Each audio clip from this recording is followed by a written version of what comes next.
श्री कृष्णाय नमः। श्री गोपी जन वल्लभाय नमः।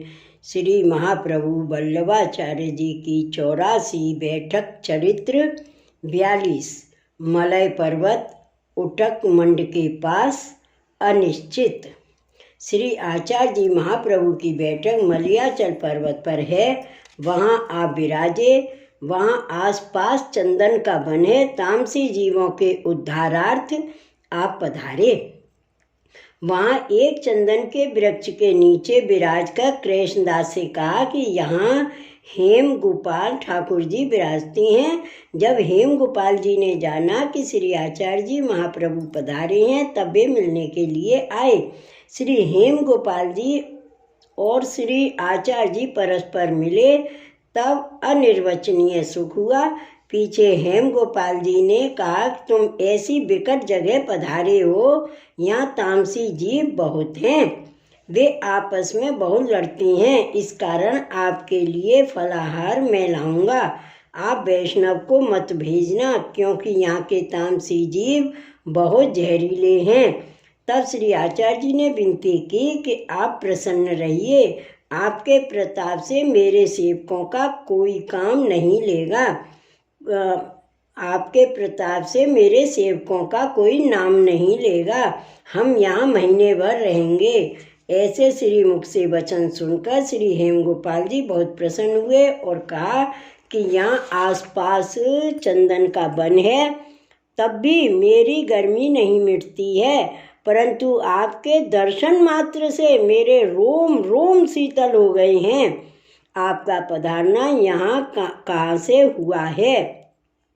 आप तो केवल देवी जीवों के लिए पधारे हो और उनके लिए ही आपका भूतल पर पधारना प्राकट्य हुआ है। माया मत का खंडन और भक्ति मार्ग की स्थापनार्थ है। पृथ्वी परिक्रमा का मिसकर सकल तीर्थ स्नात करने हैं। फिर आपने पूछा कि श्री गोवर्धन नाथ जी का प्राकट्य सब लीला सहित श्री गिरिराज में हुआ है, यह समाचार विधि पूर्वक हमको सुनाइए। तब श्री आचार्य जी महाप्रभु ने सर्व समाचार विस्तार पूर्वक श्री हेम गोपाल जी को सुनाए। तब श्री हेम गोपाल जी बहुत प्रसन्न हुए तथा कहा कि आप मंदिर में पधारिए।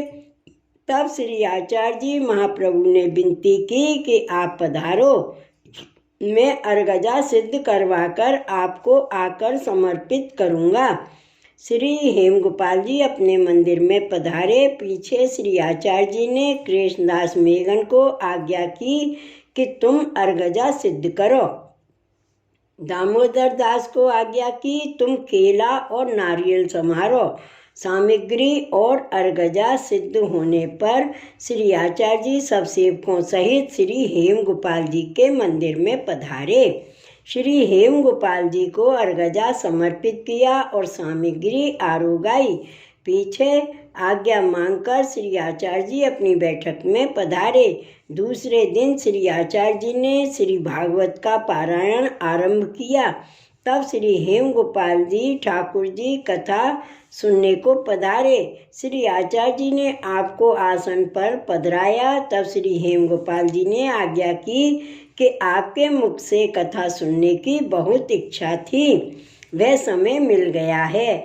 जहाँ तक कथा होती श्री हेम गोपाल जी विराजते, पीछे मंदिर को पधारते। जिस दिन श्री आचार्य जी महाप्रभु ने कथा की समाप्ति की, उस दिन इंद्र श्री हेम गोपाल जी के दर्शन को आया। उस दिन उसको दर्शन नहीं हुए, तब इंद्र वहाँ ही बैठा रहा। जब श्री हेम गोपाल जी ठाकुर जी कथा की समाप्ति पीछे मंदिर में पधारे, तब इंद्र को दर्शन हुए।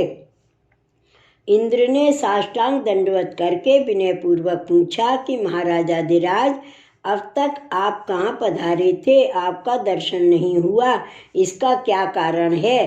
तब श्री हेम गोपाल जी ने आज्ञा की कि यहाँ श्री वल्लभाचार्य जी पधारे हैं। उनके मुख से कथा सुनने की बहुत इच्छा थी, वह समय आ गया। उन्होंने भागवत की सप्ताह की है, सो कथा सुनने को गया। अभी ही आया हूँ। तब इंद्र ने साष्टांग दंडवत करके प्रार्थना की और पूछा, श्री आचार्य जी, महाप्रभु का स्वरूप कैसा है?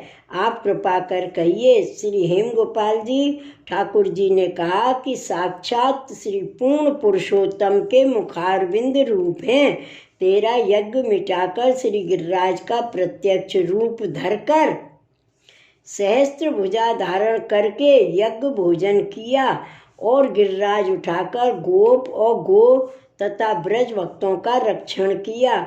उस समय तू शरण जाकर पड़ा, तेरी पीठ को थपथपाकर तेरे को स्वर्ग भेजा।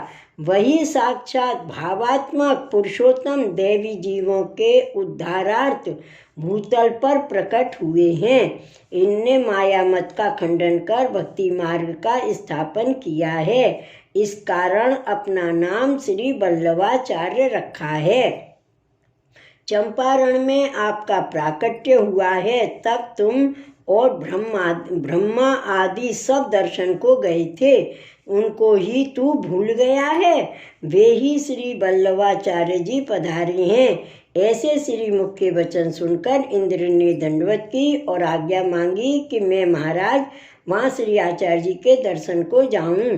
तब श्री ठाकुर जी ने कहा, सुखपूर्वक जाओ। तब इंद्र पांवों से चलकर श्री आचार्य जी महाप्रभु जहाँ विराजे थे वहाँ आकर साष्टांग दंडवत की और गदगद कंठ होकर प्रार्थना की कि महाराज आपके दर्शन कहाँ? ये तो श्री हेम गोपाल जी की कृपा से दर्शन हुए। श्री आचार्य जी ने इंद्र का समाधान कर स्वर्ग को भेजा। पीछे कृष्णदास मेघन को आपने आज्ञा की कि इंद्र दर्शन को आया था। इसके पश्चात श्री आचार्य जी महाप्रभु ने सप्ताह की समाप्ति कर चरणारविंद की रज द्वारा तामसी जीवों का उद्धार किया। पीछे कुछ दिन और विराज कर श्री हेमगोपाल जी की आज्ञा लेकर आगे दक्षिण को पधारे। यह चरित्र श्री आचार्य जी ने मलयाचल की बैठक में प्रकट किया। श्री वल्लभाधीश की जय। श्री गोसाई जी परम दयाल की जय। जय जय श्री गोकुलेश, जय जय श्री गोकुलेश।